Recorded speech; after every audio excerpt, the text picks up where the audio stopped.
No time, है ना? आप क्या कहते? No time. सब जगह जाने का टाइम है, भगवान के पास जाने का टाइम नहीं है। डॉक्टर आपके अनुसार है? नहीं, आप डॉक्टर के अनुसार। ऑफिस आपके अनुसार नहीं, आप ऑफिस के अनुसार, है ना? ट्रेन, प्लेन, कार, बस के अनुसार आप।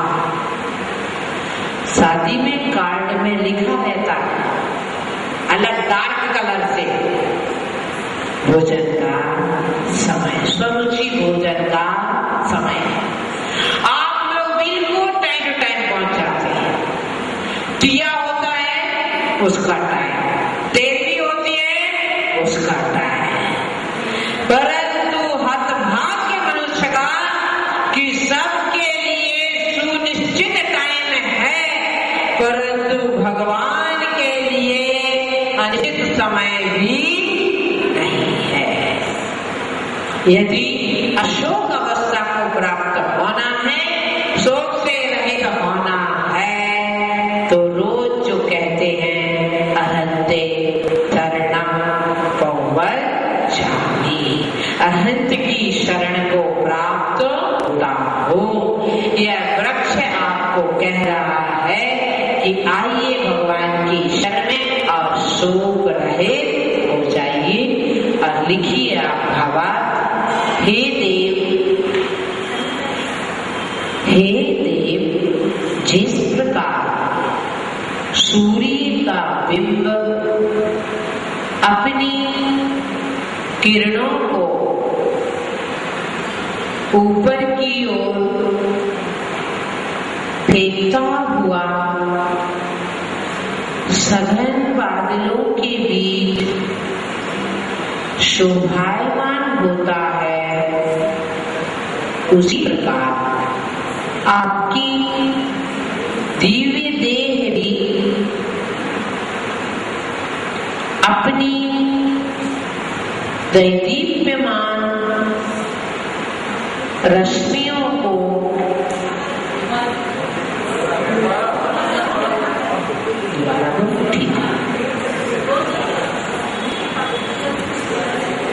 स्कूल में बच्चे कहते हैं बात, है ना? हे देव, जिस प्रकार सूर्य का बिंब अपनी किरणों को ऊपर की ओर फेंकता हुआ सघन बादलों के बीच शोभायमान होता है, उसी प्रकार आपकी दिव्य देह भी अपनी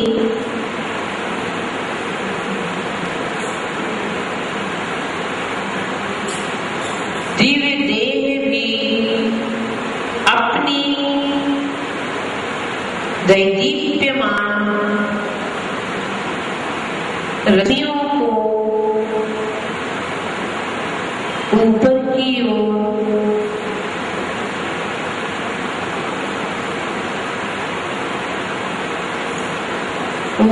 ओर बिखेरती हुई अशोक वृक्ष के नीचे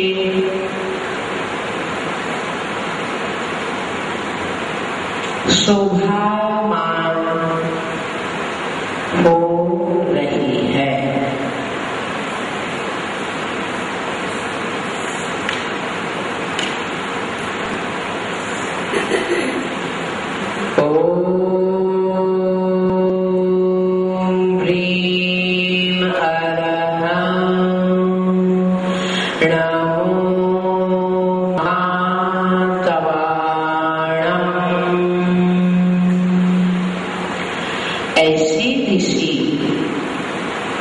ऐसे ऋषि जो मासोपवासी हैं, ऐसे ऋषि जो मासोपवासी हैं, मासोपवासी का तो समझ गए, 1 महीने का महीनों का जो उपवास करते हैं। अब जयपुर में करते हैं ना। हाँ, जो ऐसे ऋषि जो मासोपवासी हो उन्हें मेरा नमन हो, उन्हें मेरा नमन हो।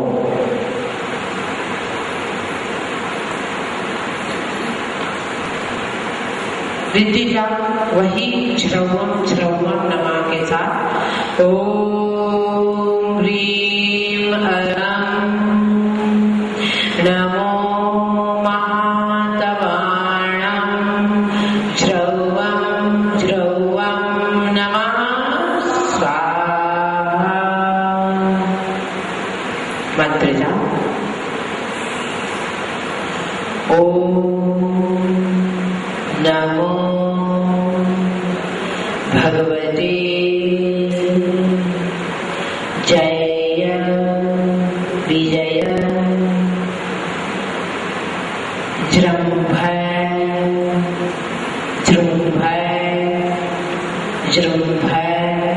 दो बार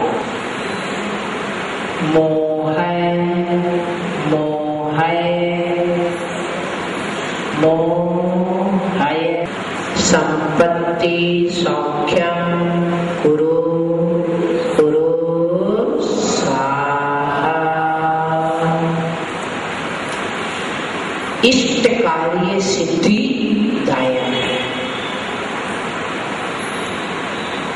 अब देखें विधि।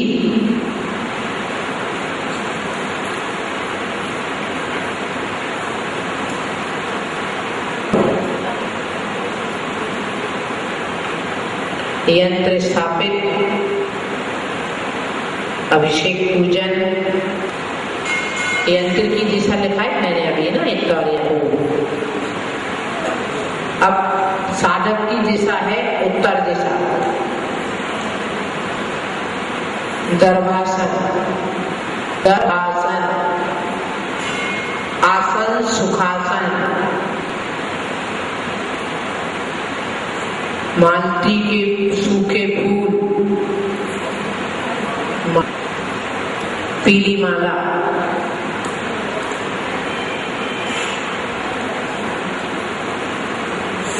जाप पे संख्या 1000, जाप पे संख्या 1000। 28वां काव्य रीति मंत्र, जाप्य मंत्र। प्रत्येक मंत्र के साथ पीला फूल चढ़ाना।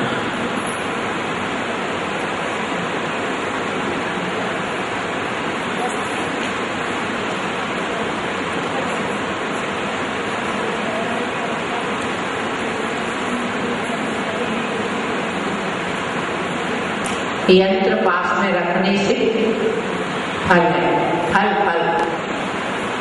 28वां काव्य ऋद्री मंत्र की आराधना करने से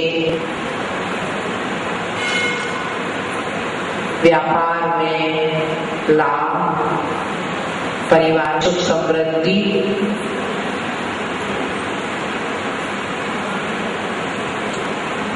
चले। चंद्रकांतपुर नगर था, राजा हरिश्चंद्र, उनकी भार्या का नाम चंद्रमती। दोनों ही थे।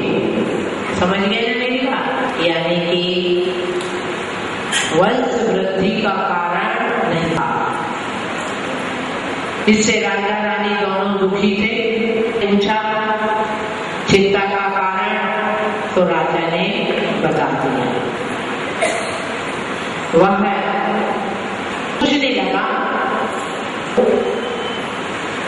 और है साधना करता है,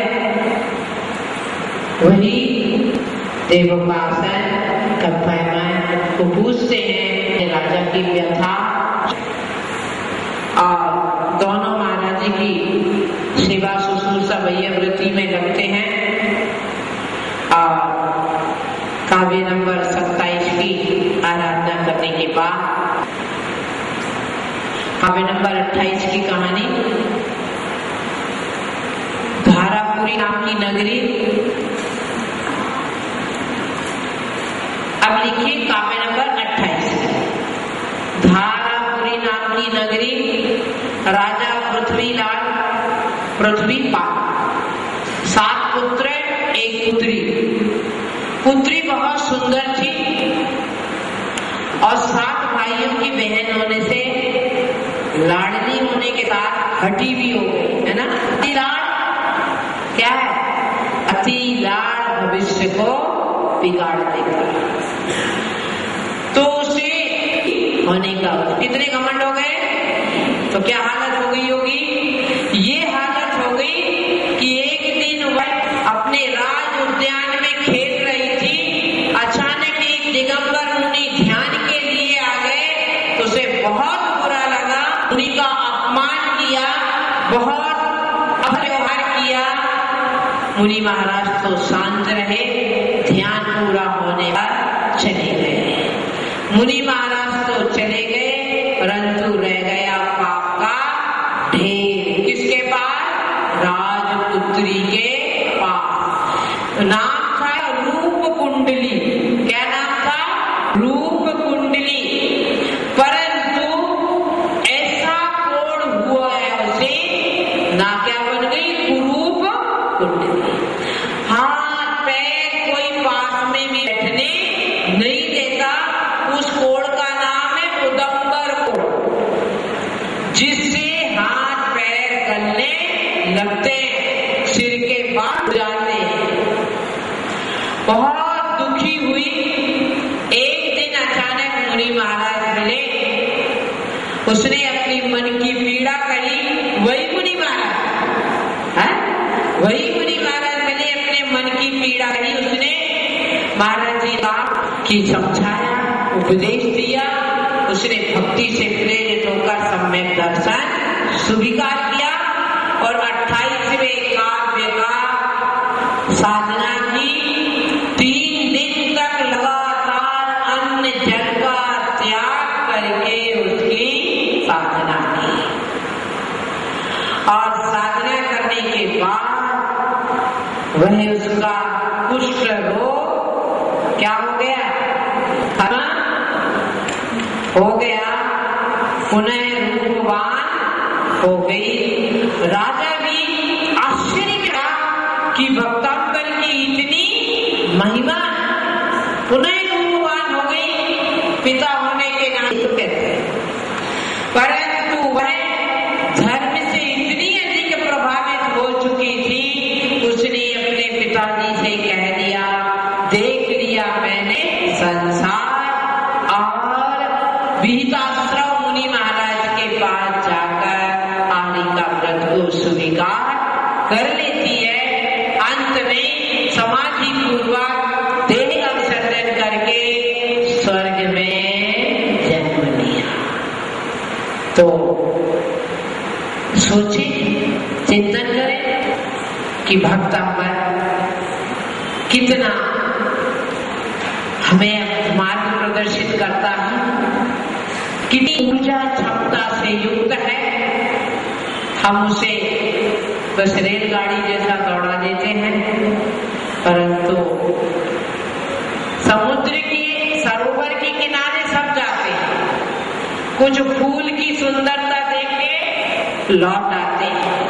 जिनमें क्षमता है वो समुद्र के सरोवर की गहराई में जाकर मोती लेके आते हैं। मुझे मालूम नहीं आप लोग कौन हैं, फूल की सुंदरता देखने वाले हैं या गहराई में गोली लगाकर रत्नों को प्राप्त करने वाले हैं। तो आपका चिंतनीय विषय है कि आपको क्या करना है।